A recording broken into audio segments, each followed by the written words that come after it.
We give you thanks, Almighty God, for all the blessings that we have received today. We'll be wrap up day before final exams. That's the submission of the final draft for your paper.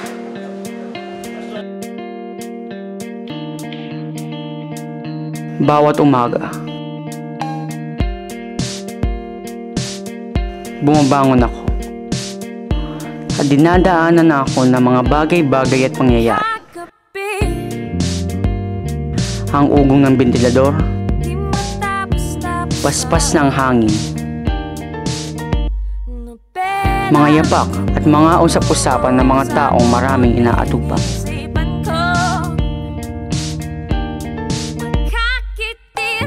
Nagpapatuloy ang buhay at parang walang nakauunawa.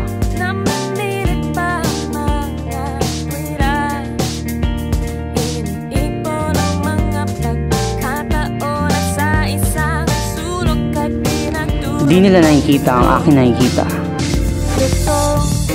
Magkaibang mundo. Ganun lang talaga. Meron akong ADHD.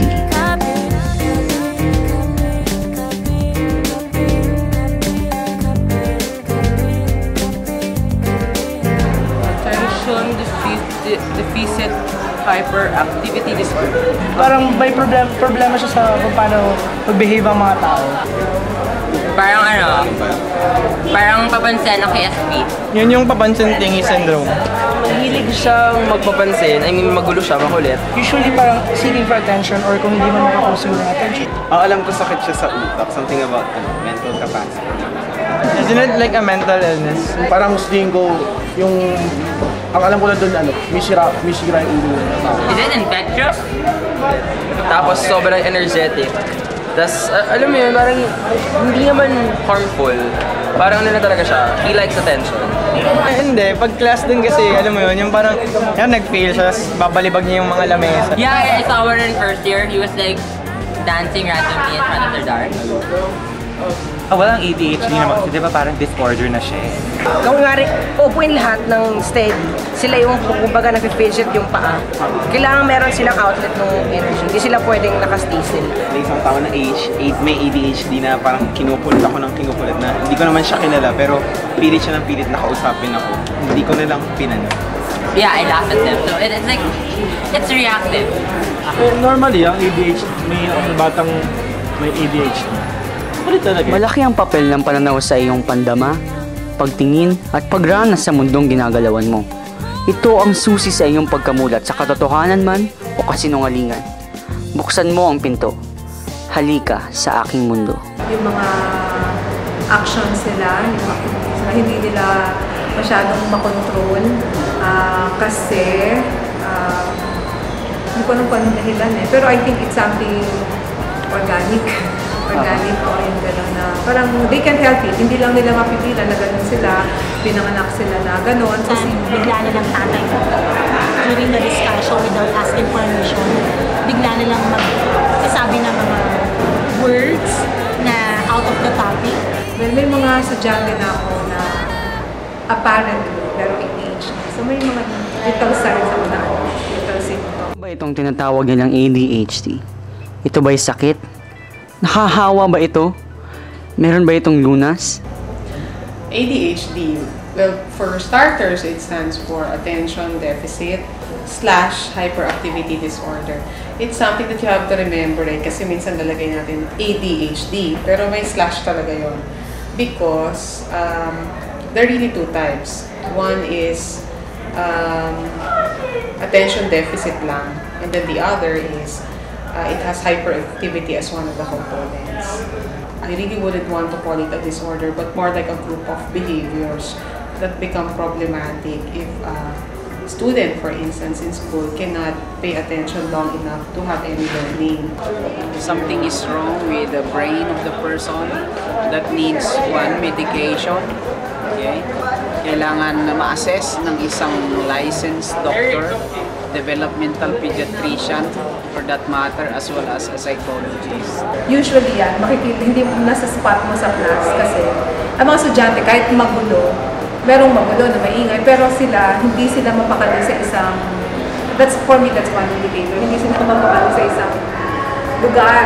Yung kailangan, kunyari, minsan nasusulat ako sa blackboard, nakatalikod ako, nakupo dyan. Pag-lingon ko ulit, nandun na sa ulo, nandun na sa ganito, nasa pagdaldalan. Yung parang hirap na hirap sila na mag-focus, at makinig. Parang kailangan may ginagawa sila lagi, tumatanda lagi, gumagalaw lagi. On the other hand, we have the other variety, the ADHD, the one with the hyperactivity component. But both types will always involve 3 factors.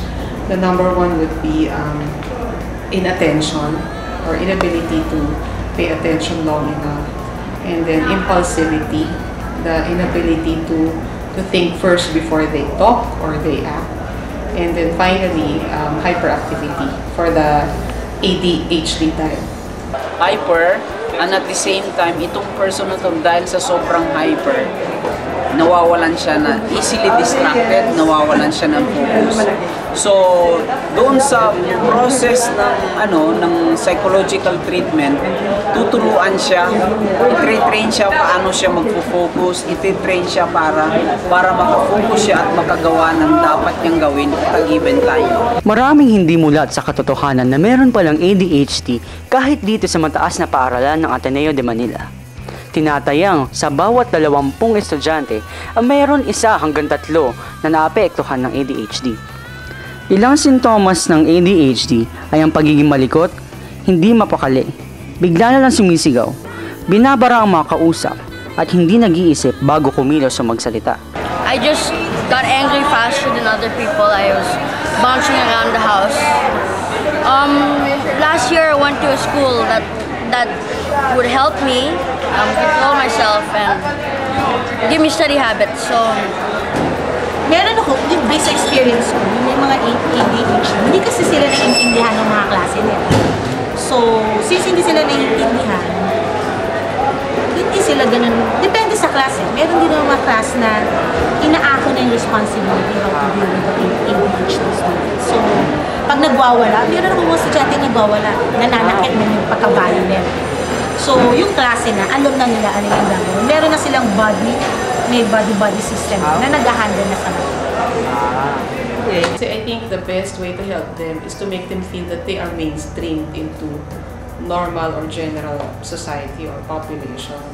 And of course, there will be certain outbursts na the rest of the class might be hard-pressed to accept, no, or to tolerate. But in that case, for as long as alam mo kung ano yung condition and you're educated about how it manifests, you tend to have a better understanding of the person. it's just a different state of mind. It's a different way of thinking. It's an attitude or a trait special to that person or those kind of people. Kids with ADHD benefit more from having friends. And somehow, by having friends, they tend to model what is normal, acceptable, socially appropriate behavior. Diba? Kaysa naman i-isolate mo, hindi mo sasamahan kumain, tapos hindi papansinin, diba? So, feeling ko, may ADHD man o wala, may manifestations man o wala, ang challenge sa estudyante, mas maging, maunawain, mas maging mapasensya at mas maging accepting. Siguro, importante lang naman, respetuhin sila. Kung ganun sila mag-act, of course, medyo magtataka sa isa, pero parang matatanggap ko rin siya sa mga. I don't care because it's their opinion. It's not a mental sickness. It's more of an attitude or a way of thinking. It's not something that makes you a completely different kind of person. Ang unang sinag ng araw ang pinaka-nakasisilaw. Napakasarap bumalik sa pagtulog, bumalik sa sariling panaginip. Ngunit kung malampasan ang saglit na hapdi ng liwanag sa nahihiyang mga mata, kay ganda pala ng umaga.